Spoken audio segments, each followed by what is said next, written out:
Have you ever really wondered what it takes to become a U.S. citizen? It's this whole journey, and it all comes down to a final, crucial step, a conversation, a test of knowledge. So today, we're going to demystify that final step, the U.S. Civics test.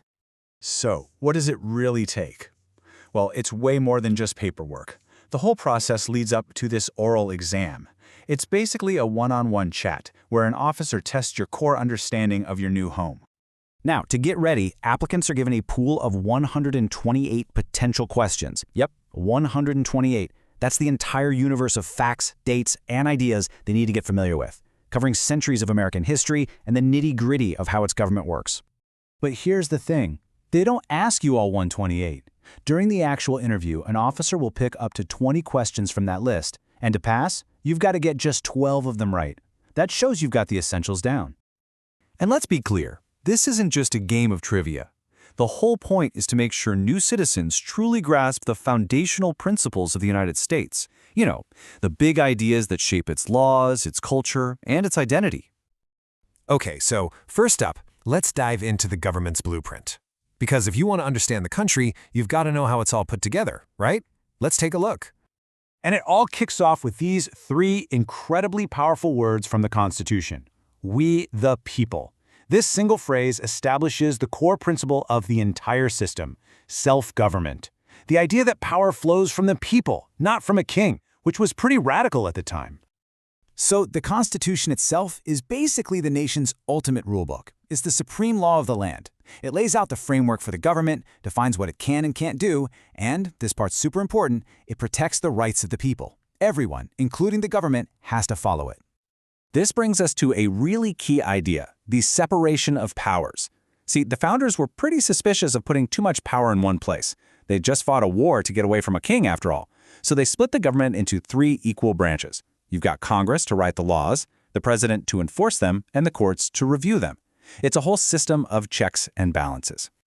And there's another balancing act going on, this time between the national government and the state governments. Think of it like this. The federal government handles the big picture stuff for the whole country, like printing money or making treaties.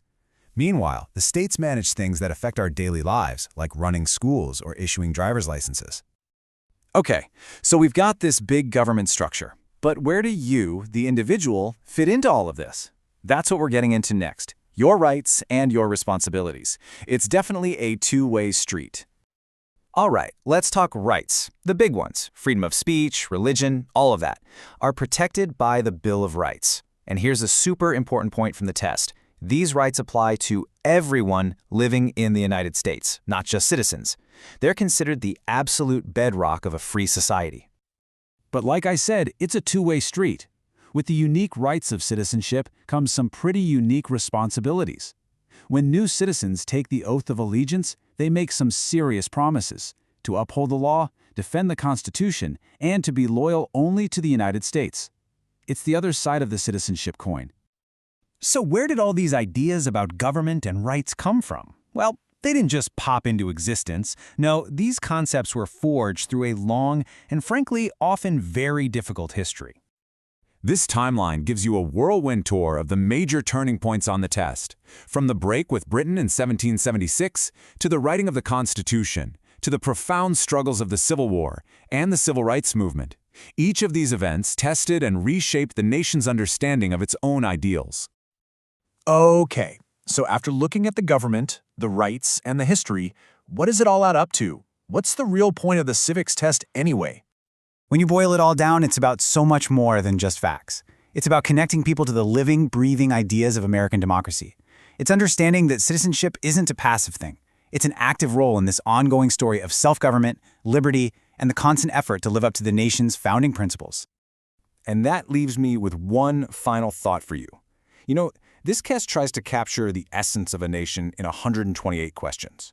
But if you were in charge, if you had to pick just one idea, one concept, or one event that you think is absolutely essential to understanding America, what would it be? It's a question that really gets to the heart of what a country is all about.